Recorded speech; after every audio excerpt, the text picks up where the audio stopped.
Thursday, May 22nd. I'm pretty excited, and let me get over my excitement. For those that know, I'm getting PGR, which is for those not in the know, it's called Plant Growth Regulator, and it's coming from Amazon. It's arriving tomorrow. I ordered a couple of weeks ago. It's expensive as hell. Like a bottle is $150. This is my first time using it. I haven't used it before. I did geek out with a couple of folks on email yesterday, but it's my first time using it. I'm mowing about every other day, 3 times a week at this point. So I shortened my height of cut. I need this stuff. What it does is it helps grow the plant out instead of the plant growing up. So I'm excited. Again, suburban kind of dad kind of excitement kind of stuff. I will take a picture of a golf ball on my back lawn at some point in time, and I am going to post it, and I am going to brag about it. So I am getting some kudos, by the way. I did a bonus podcast yesterday, 5 high growth stocks I'm waiting to buy, 2025 pullback watch list and video breakdown. I went over everything. There's a couple of things that I didn't go over though. A couple of questions. When am I buying? And what am I using to buy them? So I went over the 5 names. I gave you exactly, and I showed the charts. But it will be different for everyone. And do I know exactly when I'm buying? No, but it will be for each different one. And here's the key. And this is what I want to point out. And don't think that you have to subscribe. Again, it's a paid newsletter, but don't think that you have to. There is nothing earth shattering in this. But if you want to support the podcast, you can go over and to Linktree and scroll down to the newsletter. You get a free newsletter every day, and I include the notes from this thing. But one thing I wanted to add that I probably didn't add in this one is I have to see the opportunity as rather large, even in those 5 names, because I don't like starting new positions. Okay, these are 5 names that I don't currently own. I'd much rather add to current positions that I have a thesis and I know have worked. The Buffett line, add to water your flowers, not your weeds. So I'd rather add to a current winning position than I would to actually getting into a new position. So it's a big caveat there that I just like to throw out there. But do I know exactly when I'm going to buy? No. But I will know. And it will be a technical reason, more than likely. And fundamentally, these are high growth stocks, and they showed with the recovery where they can go. And they are up huge with the recovery, 30, 40, 50, 60% during the last month. So these are names that have that. When they pull back, I know in a good market, they're going to push forward as well. Are we in a good market? What happened yesterday? Long story short, the bond market told the U.S. government that the current tax bill should be a no-go. So Wall Street slides, Dow falls 800 points as bonds sell off and fiscal fears better sentiment. Okay, this is likened to when the British Prime Minister, who pushed through a budget that added significantly to Great Britain's deficit, bonds blew up. She was ousted from government in just a week. Okay, it's like the president getting ousted out of office for pushing a budget through. Go and Google or use Perplexity. Liz Truss was her name. The bond market is signaling the warning, okay, on Trump's big, beautiful bill. The debt is unsustainable, and the bond market is saying, hey, don't pass it. It's been an orderly bond market so far, but definitely the failed 20-year auction yesterday. If you were around, excuse me, let me take a drink of water. But if you were watching about 1 o'clock yesterday, somewhere in that neighborhood, stocks just went down. And the reason was the 20-year bond auction. Nobody showed up. Foreign countries weren't buying our bond. So that's the issue. Bond market rules the stock market. That's why the 60-40 portfolio is always good. And if you want to do it, Trump's big, beautiful budget bill just passed. Okay? As the bond rates go up, the market goes down. Yesterday, the 10-year, we can go and look at the 10-year. Let's go and look at this one. The U.S. 10-year Treasury, let's look at it. One day, look at it. It's spiking. Okay, we've come back down. You want to know why? Because at 8:30, I mean, that's only 4.61 to 4.60. It's a fairly big move in the bond market. When you look over 1 month, see how it's spiking? Why? We haven't addressed the debt. Look at year to date. Okay, we haven't gone back up to 4.7 where we were in January. The stock market was up at a high level. So again, Trump's beautiful bill passed and the stock market didn't change much. Okay, the stock market didn't change much. That's all happened this morning. So what's interesting, take your side on this. Okay, you've got to take your side. 10-year treasuries have gone from a little over 4 to 4.6 in a little more than a month. Shocking. Seems scary. But 1 year ago, the bonds were at 4.5. So you just have to choose your narrative. I'm choosing that, yes, with all of the uncertainty, with everything that's happening, and we'll go more into it, there is an issue. Okay? You do have to pick your winners. Now, this is an interesting graphic. The law of large losses. Remember, a 10% loss takes you an 11% gain to get back that 10% loss. A 20% loss takes 25% gain to get back that loss. This is why you don't want to hold on to losers.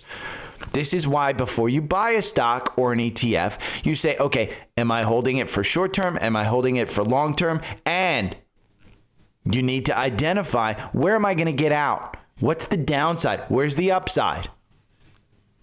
That's what I do. Okay? That's what I do. And just so you know, I put this note in my notes. What's interesting about gold, as bond rates go up, the market goes down. Yesterday, the 10-year went up.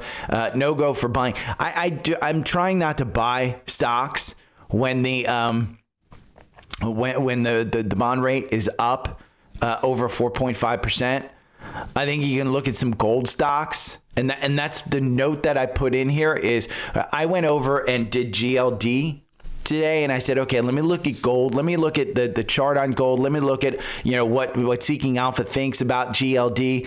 And what's interesting, I've always done GLD, and I went down here and I said, let me look at what number one is, because GLD's number one. GLD was always the big one, and it's IAUM. Okay, IAUM. Let's look at the peers. And we're going to we're going to just put in GLD. All of these other ones, I haven't researched all of these other ones, but there are ones, but we're going to put GLD.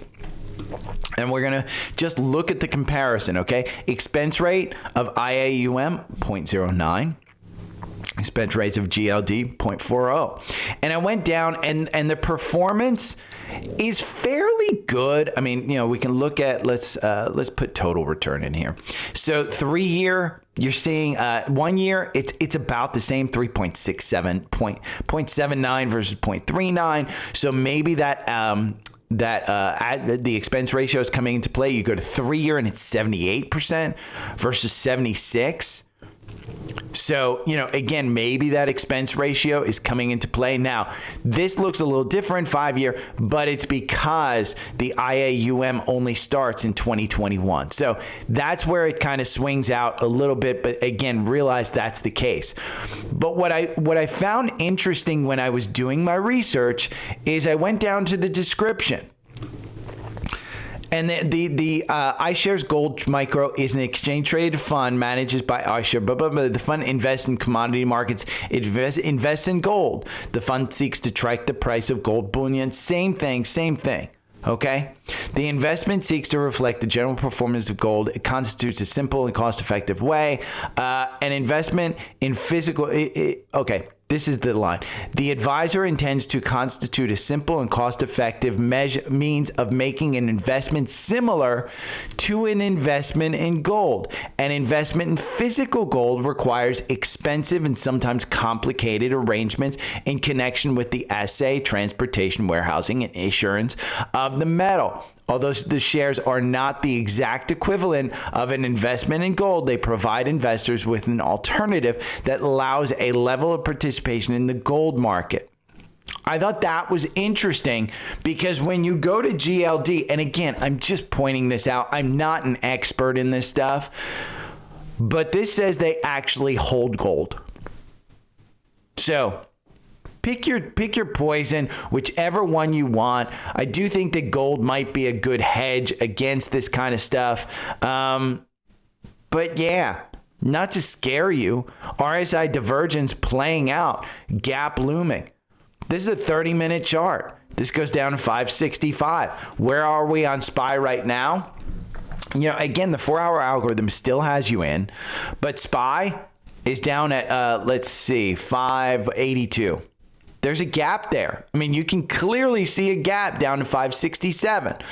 I'm not saying that we've totally rolled over, but you don't have confirmation in SPY anymore. You have an elevated MACD. It may be very short term because when you go and look at a weekly, we are not extended from the MACD. We are not extended from an RSI standpoint. So it might just be short term. But again, look, when you had this in February on a weekly, the Bollinger Bands were contracted and it went to the downside. You haven't contracted again. So if we just trade a little sideways, won't be a bad thing. But again, the bond market is ruling and there are problems with it. So, I will tell you one thing. Go and look up the VIX because the VIX is kind of telling you if you just look at one day, again, with that bond auction, we went up above 20. It's kind of telling you it's coming down because the jobs thing turned out to be good. But again, the VIX above 20, maybe you want to start nibbling because that might mean that, hey, we could go down. But the bond market above 4.5, I'd be a little more cautious about adding long term. I think you might be able to get better opportunities. It's just my thought. Keep an eye on your charts. You know, again, the 4-hour algorithm, if we just look at VOO, which is my preferred S&P, 4-hour algorithm still has you in. I wouldn't be buying because I would wait for that MACD to kind of cross down and then look for another entry into this one. That's the way I would be doing it. And news alert, Palantir was awarded a $795 million U.S. Army. $795 million contract. And the stock kind of moved up a little bit. $795 million. Their market cap is $284 billion. Okay, $785 million. Again, the PE is 207. You are trading 207 times forward earnings. Financials, they make about $3 billion. So what's 785? Again, it's not. This is super expensive. So just understand what you're buying. I don't have a problem if you want to buy this one. I just want you to know that even when you factor in their growth, which is fantastic, the PEG ratio is 6.69. Remember, a good PEG ratio is under 2. This is 3 times above that. So Palantir is very expensive, even though they're getting contracts and they're growing. Just understand what you're buying into at 121. Apollo, 10 things. These are 10 things that the market needs to overcome. Number 10, Doge laying off government workers. We still haven't seen all of that in the jobs report. Number 9, housing demand. Higher mortgage rates. Number 8, student loan payments, because again, the Biden administration had stopped that. We need to start it, and people will have less money. Number 7, people aren't coming to the U.S. Lower tourism. That's just a fact. Number 6, weak consumer confidence. Number 5, consumer spending slowing. Walmart said it. Number 4, high uncertainty for business planning and weak corporate confidence. If you can't be sure of what's ahead because the administration keeps moving those tariffs, you're not going to invest. Number 3, trade deal uncertainty. Number 2, ongoing negative impact of tariffs. Number 1, the Moody's downgrade is going to hang over the market. All 3 of the credit agencies have it against. Those are 10 things that would tell you, hey, just be cautious. Doesn't mean don't, get out of the market, but just be cautious. I think that was very well put. So these 5 stocks just broke the Weinstein stage 2. There is a TrendSpider sale going on. I would urge you, go and Google Weinstein, go and look at the Weinstein indicator, but it is a tried and true way of trading. When you get to stage 2, you could see a breakout.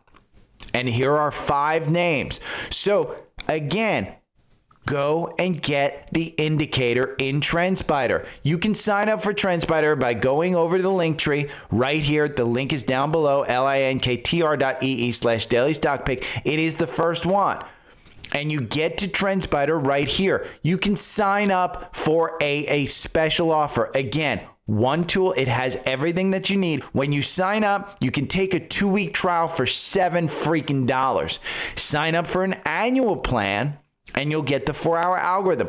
But you can try this Weinstein stuff on stocks that you currently have. Okay? Go and take it for a test drive. Look at your portfolio. Look at where the stocks are in the Weinstein analysis and decide, do I want to get out of them because they're in a stage 3 or a stage 4? Do I want to get into them? And you can read all about the Weinstein stuff right here. And you can import it into your TrendSpider. Okay? First stock, Spotify. 11 trades. This is tested on that strategy. 11 trades, 64% win rate, 25% average return. Okay? Chewy, 7 trades. Okay? 57% win rate, 17% average return. Again, that's on stage 2. They're entering this stage 2. Booking Holdings, 48 trades, 38% win rate. So you don't get a great win rate. 11.69 average return, though. As you enter stage 2, maybe it's worth it for an 11.69. CrowdStrike, they have earnings coming up. 10 trades, 60% win rate. You win 6 out of 10 times. Average return, 21%. Microsoft, 80 trades, 39% win rate. 6%. I wouldn't be buying Microsoft at that high price. But again, if it's a pattern that you like and Weinstein has proven out, go and test the strategy. This is something you can get by just signing up for TrendSpider through Linktree. Again, $7 freaking dollars. Now, there was big news in Apple world yesterday, and Apple is a huge, by far, my number 1 position. I have tens of thousands of shares of Apple. And Sam Altman, he was meeting with Jony Ives. We knew this. I mean, it was out there that they were meeting and that they were working on a device, blah, blah, blah. OpenAI just changed the game yesterday by buying the Jony Ives actual company. Okay? They are focused on disrupting hardware. And remember, Apple is the hardware. Sam Altman is like Zuckerberg. Zuckerberg is so anti-Apple because they've disrupted his business. Sam doesn't want OpenAI on an Apple device. He wants an OpenAI device. And so they changed the game by buying Jony Ives, and they're working on a device. Doesn't mean it's going to be an iPhone. But they think within the next 10 years, the iPhone's going to be out and you won't have an iPhone. Where does that put Apple? That's the danger in Apple. Okay? That's the danger. Former Apple exec Jony Ives joins OpenAI in $6.5 billion blockbuster deal. That first one that I showed you is a video of Sam and Jony talking about this. The IO team focused on developing products that inspire, empower, and enable will now merge with OpenAI to work more intimately with the research, engineering, and product teams. Jony Ives comes with an Apple team that developed the legendary Apple products. That's a problem for Apple. Okay? The 9-minute video that I just showed you describes the acquisition, the partnership, and the first new products from the deal will be shown next year. It's big. It is big. Mark Gurman is the leading Apple analyst. Mind-blowing for anybody who has followed Apple for the last decade. It is a loss for Apple. A huge loss for Apple. Go and read his article on this, but it is eye-opening. It is something that just raises red flags for anybody that follows Apple. Okay? Apple WWDC is coming up. Let's take a look at the chart because, again, the only thing that matters to us is the price of Apple and the narrative. Now, the 4-hour algorithm got you out with a 3% loss. I trade this one where I want to enter Apple when the 4-hour algorithm tells me to. Now, over the past 2 years, the 4-hour algorithm hasn't worked on this stock. It has made you 17.7%, but buying and holding has made you the same exact amount. You only win 34% of the time.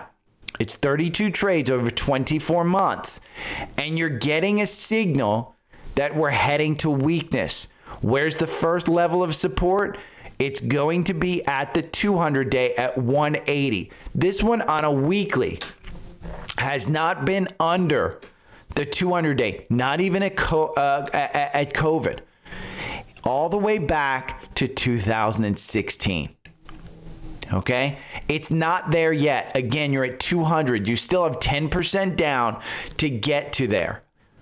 But April 24th, the low to the July 24th high, it was WWDC and Apple Intelligence. I had said, hey, this may be the route that we're taking. It's not. We're down. Remember, last year's WWDC was a lie. They told us Apple Intelligence was going to come out on the iPhone. It didn't.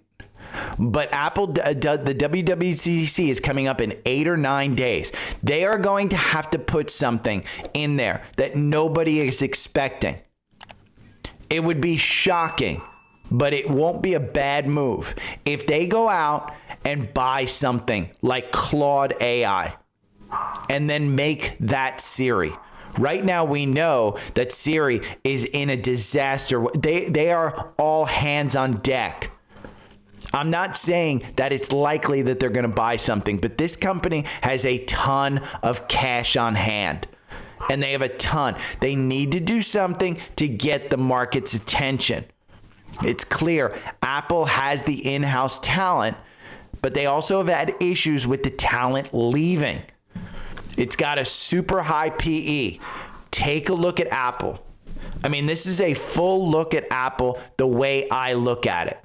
The valuation is an F. Why? Because you're paying 28 times forward earnings. We just talked about Palantir having like a 600 PE. The growth, though, at least Palantir has the growth. This is growing at 4.9% revenue year over year. 5.86 is what the sector's growing at. This is the #1 held stock in the world.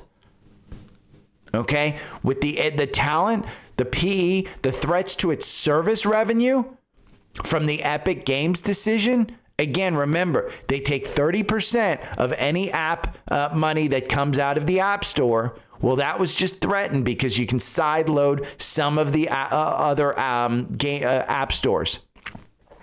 Stagnant iPhone sales. I mean, again, have they come out with anything other than a better camera? I'm on a 13 Pro and I'm an Apple fanboy. Revenue growth year over year being limited. They need to shake things up. Tim Cook is a great leader. He's a great CEO. I do have faith But this is scary at this point. And that move yesterday by Sam Altman was basically playing chess and saying, hey, it's your move. It's not checkmate yet. Next year when they come out with a device, remember, Sam Altman in OpenAI was an investor in Humane with that little button that you put on. It was a joke. It was an absolute joke. So again, my biggest position is Apple. I have my cars pushed forward. Am I adding to it right now? No. I would wait until WWDC. You can look at the weekly here. The MACD is well below here. Are we falling into some type of, death spiral? No way. They still have tons and tons of money. But this particular move, it's scary because you don't want to be caught in the death spiral when the actual iPhone and the actual ecosystem starts to crumble. So just be aware of that. And I have been very clear. I sold at 260. I told at 240. I sold at 220, and I sold some at 200. I haven't sold any under 200. I do think that the fair price of Apple is 200. I don't want to sell it under that. But as we start to go down and I start to see these things crumble, and the narrative comes out, as I don't buy new Apple products, that's where it gets a little scary. Again, it's social arbitrage. It's me saying, could I be moved away from the Apple ecosystem? Maybe. I normally say stay away from IPOs. And again, I'm not a big IPO guy because I'd like to see what the company does, what the market's reaction is. But it's clear. I mean, it is super, super clear. This one in particular, I mean, just look at the 4-hour algorithm. We don't have a lot of moving averages. That's up 166% in 28 days. 28 days. CoreWeave. You may say, well, what is CoreWeave? CoreWeave rents the GPUs. So if you're a company and you need GPU access, CoreWeave is the one that you go to. It's the largest. It was up 20% yesterday. It's showing that there's huge demand for this GPU rental market. It's showing strength in a market that was down. It is up 200% since it IPO'd. You can't ignore this name. You can't ignore it. Throw it on a watch list and find a strategy that you can trade it with, maybe on a shorter term, because it is expensive. It is super, super expensive. When we go to valuation, we look at it, they're not making money. When we go to growth, it's fantastic. 736% revenue growth year over year. We just saw that Apple's only growing at 4%. So while I normally say stay away from it, you might want to think about it. Might be something to put on a watch list. One that I'm big on, NVIDIA. They have earnings coming up next week, and Loop Capital threw a $175 price target on it. They are going to make money. It's just a matter of how much they're going to grow. The quant hates this thing. The quant gives it a valuation of F. And we can go in with analyze with AI and look. Wall Street says it's a strong buy. And that $175 price target, the average price target on the street is 162. They've barely chased this down. They went from 172 average price target a couple months ago down to 163. Again, they are making fantastic money. The revenue growth year over year, 114%. That's the issue. Can a $3 trillion company that brings in this much money continue to grow at that rate? That's hard. So maybe you don't want to invest in this one. For me, risk reward on this one is fantastic. It's at the lower rate. It's not at its 52-week high. It doesn't have a huge short interest. Nobody's shorting this one saying it's going to go down 1%. But the $3 trillion market cap does hold, it's over its head. But look at the power that it has, okay? It announced a partnership with Navitas Semiconductor, NVTS. NVTS right there, it is up 160%. This was up almost 200%. Expect a huge, huge market reaction when the market opens. Let's go to a 5-minute chart because I want to see yesterday. Look at that. Okay. Market was interested in it, came up there after hours, boom. Play confirmation. You can trade this one. This is going to have huge amounts of volume when the market opens. So just keep an eye on it. I did put out, and FYI, perfectly on it, I stole this one. So this is United Healthcare on my Instagram. I threw my logo down there, but it was, I think, Daily Stock Market or something put it up there. Great little 2-minute, 3-minute video about what happened. We are the only country in the world that puts in almost a private equity position in our healthcare. The only way for United Healthcare to actually make money is to either charge more, and Congress and the administration won't let that happen, or to cut expenses, which means denying claims. Then you have a PR nightmare. So it's a no-go for me. It was brought back down with the report that they were actually paying bonuses to nursing homes to not send patients to the hospitals. So it's let's see, it's down 3% again at 293. The algorithm got you in at 320. I said I wouldn't take it. I am not interested in this until it gets between 450 and 550. I want to take it when it's actually moving positive. I don't want something that's under its 9-day. I'm not going to catch the falling knife. Just my preferred position. But that's it. Now, say you want some safety, because I just scared the hell out of you. Utilities. Here are 3 utility stocks with reliable dividends. And Steve Kress goes over this. He goes over them in fine detail. Go and read the article. How utility stocks are powering the AI revolution. We need power. I went over it yesterday. So here's 3 that you could invest in. And Google rebounded yesterday about 3%. It's up at 170, trading at up 1% in pre-market. Again, in a down market, this one's moving up. They're going to begin testing ads in their AI search. So what has happened, and we've seen this, when you go to Google, you get that AI summary up top. That usually provides you enough to where you don't go down to the links. And that's been the problem. Okay? When you don't click on the link that is sponsored, Google doesn't get paid just for serving it up to you. They get paid for actually the click. Okay? And that's where they make their money. So Google, if you haven't seen this, scroll around social media, okay? Because just go to Twitter. You will see example of Google's new video AI. It's unbelievable. It's impossible today to tell the difference between real and fake. Literally, I couldn't tell real or fake. There are plenty of options out there. I saw a street interview. I saw a comedian performing. This would fool me. Google has monetized this because creators, they're saying they went through all of their $250 credit because it's $250 a month. So to create like 1 or 2 high quality videos, it's costing them $250.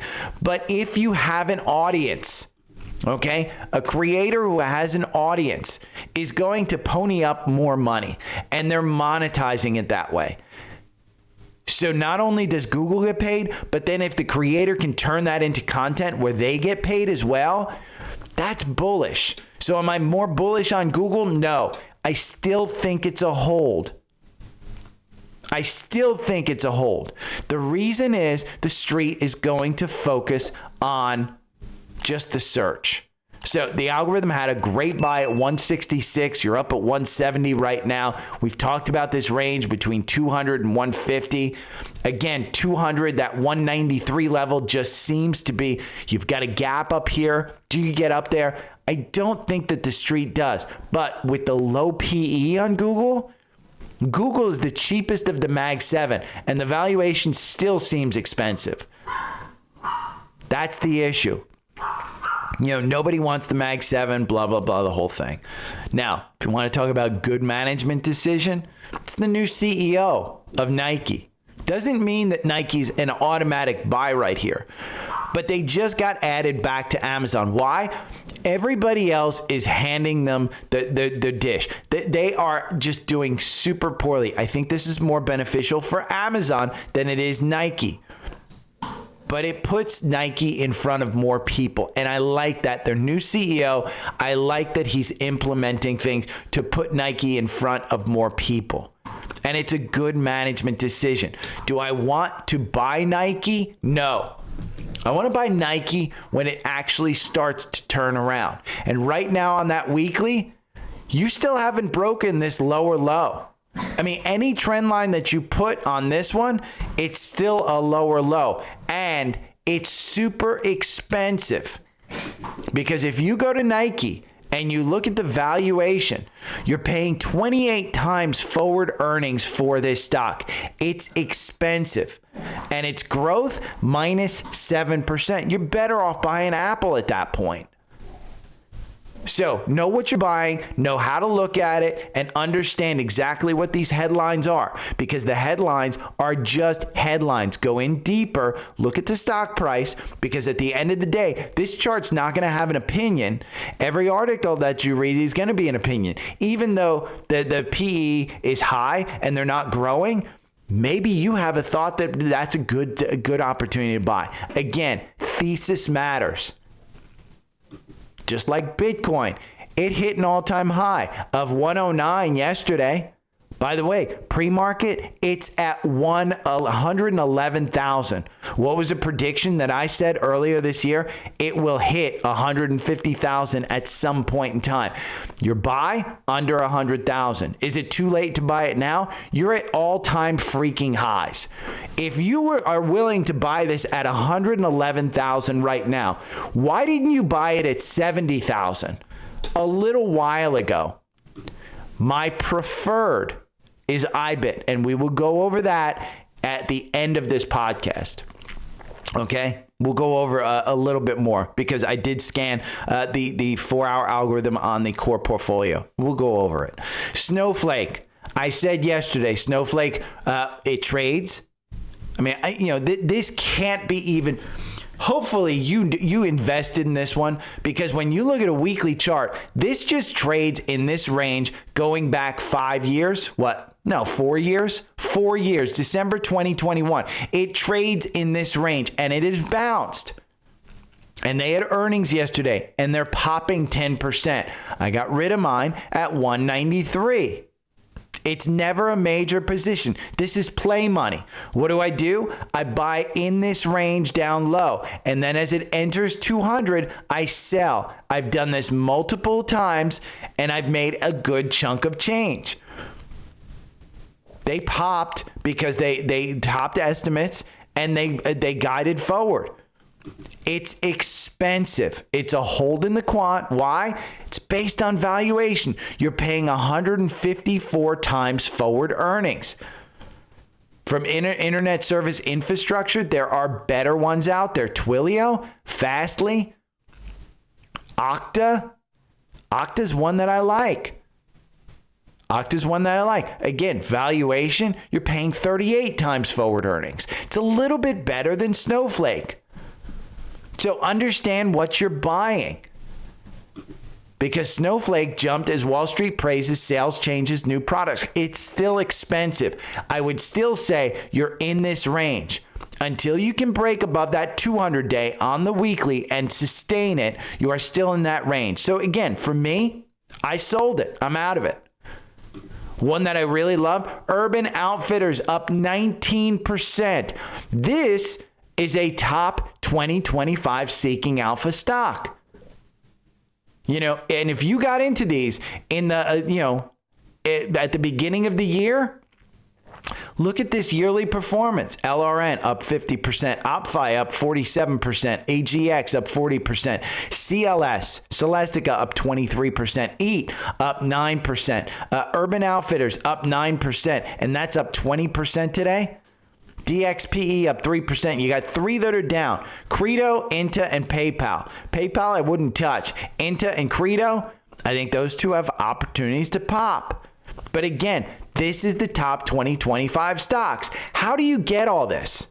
Okay? How do I know about Okta? How do I know about other stuff?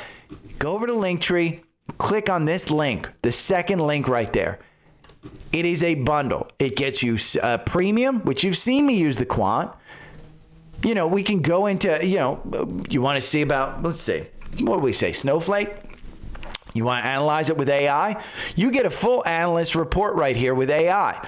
Who's its competitors? Amazon? I'd rather own that one. Microsoft? I'd rather own that one. Google? I'd rather own that one.